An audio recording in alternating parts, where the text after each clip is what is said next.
Assalamualaikum warahmatullahi wabarakatuh. Perkenalkan, nama saya Fitri Rahmadani, NIM 2103040015, kelas 2 MGT 1 Rek B.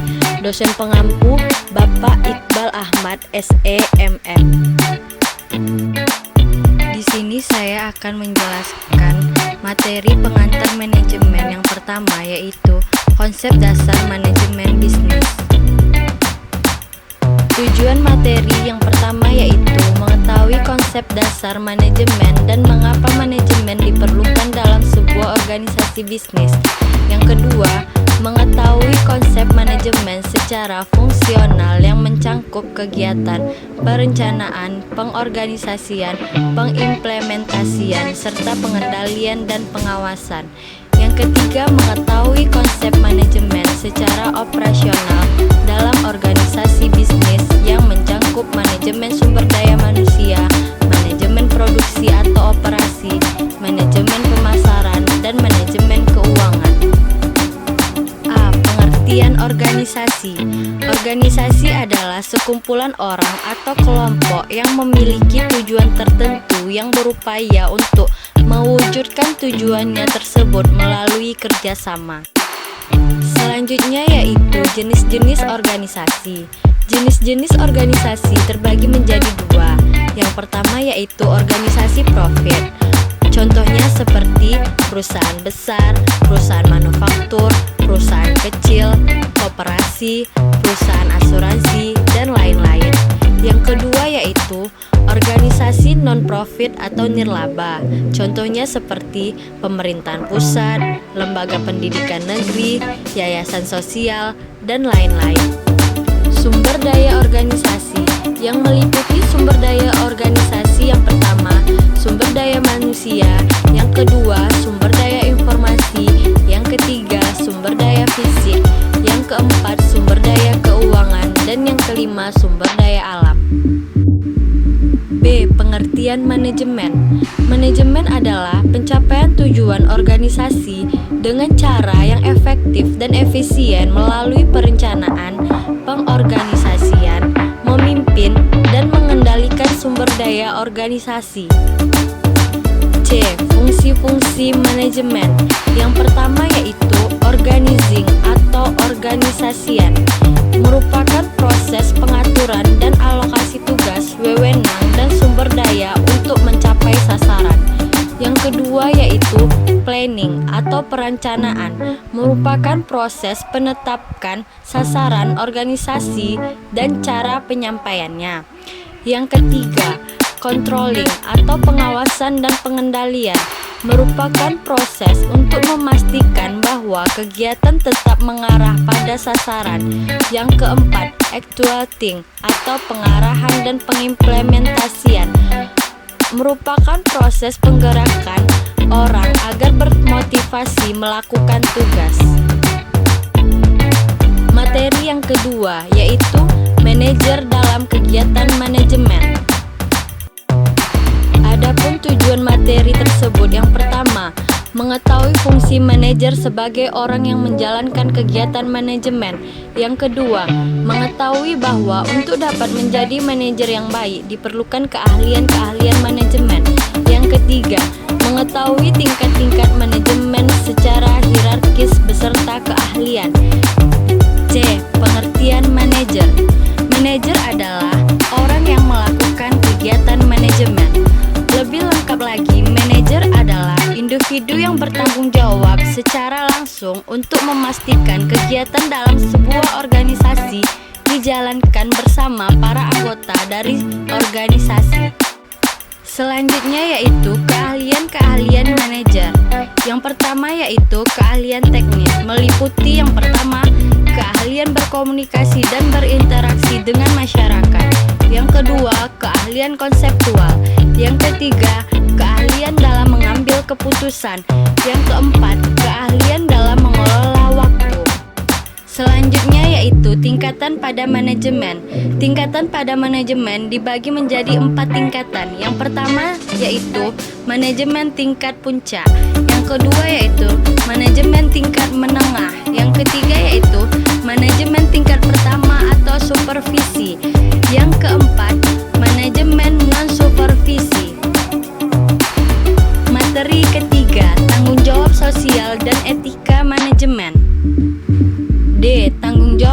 sosial perusahaan. Tanggung jawab sosial perusahaan adalah bentuk kepedulian perusahaan terhadap lingkungan eksternal perusahaan melalui berbagai kegiatan yang dilakukan dalam rangka penjagaan lingkungan, norma masyarakat, partisipasi pembangunan, serta berbagai bentuk tanggung jawab sosial lainnya. Strategi pengelolaan tanggung jawab sosial perusahaan, yaitu ada reaktif dan proaktif. Reaktif adalah cenderung menolak tanggung jawab sosial. Proaktif yaitu mengambil inisiatif dalam tanggung jawab sosial, membentuk model industri yang bertanggung jawab sosial. Dan selanjutnya ada akomodatif dan defensif. Akomodatif merupakan melakukan tanggung jawab sosial untuk menghindari tekanan dari masyarakat. Defensif yaitu cenderung membela diri dalam menghindari tanggung jawab sosial. Manfaat tanggung jawab sosial perusahaan. Yang pertama yaitu manfaat bagi perusahaan, citra positif perusahaan di mata masyarakat dan pemerintah. Yang kedua yaitu manfaat bagi masyarakat. Selain kepentingan masyarakat terakomodasi, hubungan masyarakat dengan perusahaan akan lebih erat dalam situasi win-win solution. Yang ketiga, manfaat bagi pemerintah, memiliki partner dalam menjalankan misi sosial dari pemerintah dalam hal tanggung jawab sosial. Selanjutnya yaitu etika dalam manajemen. Etika manajemen adalah standar kelayakan pengelolaan organisasi yang memenuhi kriteria etika. Nilai personal sebagai standar etika. Yang pertama yaitu nilai values. Sendiri pada dasarnya merupakan pandangan ideal yang mempengaruhi cara pandang, cara berpikir, dan berperilaku dari seseorang. Yang kedua yaitu nilai personal atau personal value. Pada dasarnya merupakan cara pandang, cara pikir, dan keyakinan yang dipegang oleh seseorang sehubung dengan segala kegiatan yang dilakukan. Yang ketiga yaitu nilai personal terdiri dari nilai terminal dan nilai instrumental. Nilai terminal pada dasarnya merupakan pandangan dan cara berpikir seseorang yang terwujud melalui perilakunya yang didorong oleh motif dirinya dalam meraih sesuatu. Materi keempat yaitu perencanaan dan manajemen strategi. Pengertian perencanaan dan sasaran. Yang pertama yaitu pengertian perencanaan. Merupakan proses menetapkan sasaran dan tindakan yang perlu untuk mencapai sasaran tersebut. Yang kedua yaitu pengertian sasaran. Sasaran merupakan suatu tujuan yang dikarakteristikkan dengan suatu perbandingan jangka waktu yang pendek dan spesifik pencapaian yang dapat diukur. Adapun fungsi dan manfaat dari perencanaan yaitu yang pertama, pengarahan organisasi. Yang kedua, minimalisasi ketidakpastian. Yang ketiga, manajemen operasional. Yang keempat, menetapkan standar dalam pengawasan kualitas. Karakteristik tujuan dan perencanaan. Yang pertama yaitu hak kekuasaan. Yang kedua yaitu sumber motivasi dan komitmen. Yang ketiga yaitu alokasi sumber dana. Yang keempat yaitu panduan untuk bertindak. Yang kelima yaitu alasan untuk keputusan. Yang keenam standar kinerja.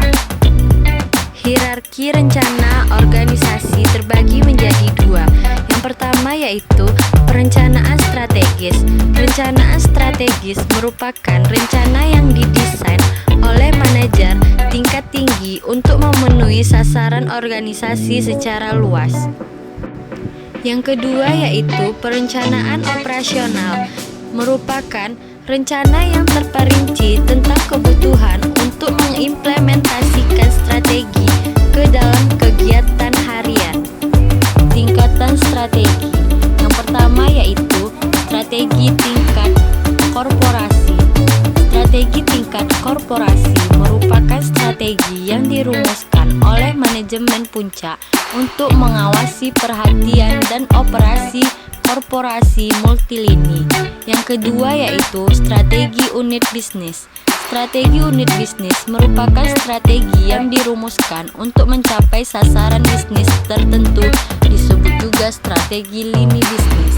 Yang ketiga yaitu strategi fungsional.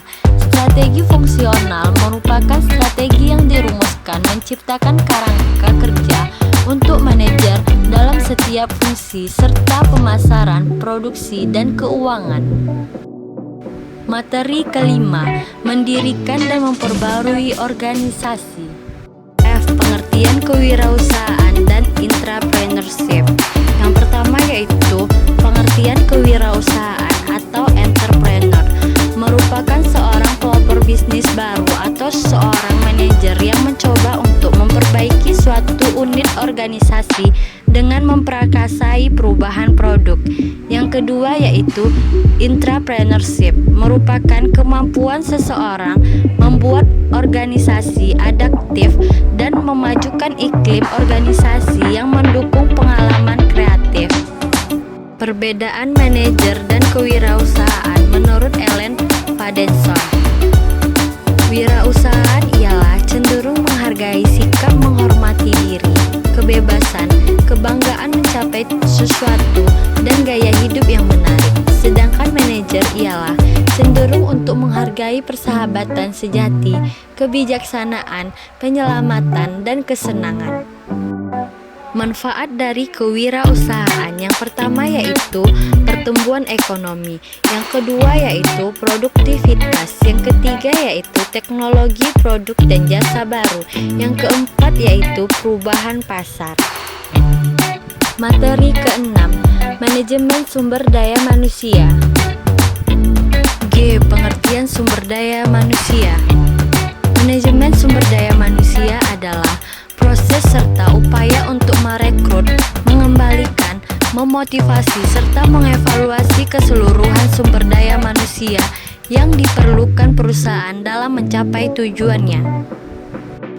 Dapat kita lihat yaitu proses manajemen sumber daya manusia.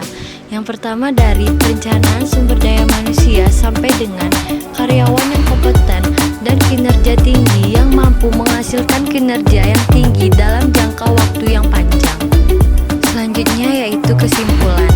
Manajer adalah seorang yang melakukan kegiatan manajemen, sedangkan manajemen adalah pencapaian tujuan organisasi dengan efektif dan efisien melalui perencanaan, pengorganisasian, memimpin dan mengendalikan sumber daya organisasi. Adapun fungsi manajemen adalah sebagai berikut. Yang pertama yaitu perencanaan atau planning. Yang kedua yaitu pengorganisasian atau organizing. Yang ketiga yaitu pengarahan dan pengimplementasian atau actuating. Yang keempat yaitu pengawasan atau controlling. Sekian materi dari pertemuan 2 sampai dengan 7 yang dapat saya sampaikan. Apabila ada kesalahan kata, saya mohon dimaafkan. Assalamualaikum warahmatullahi wabarakatuh.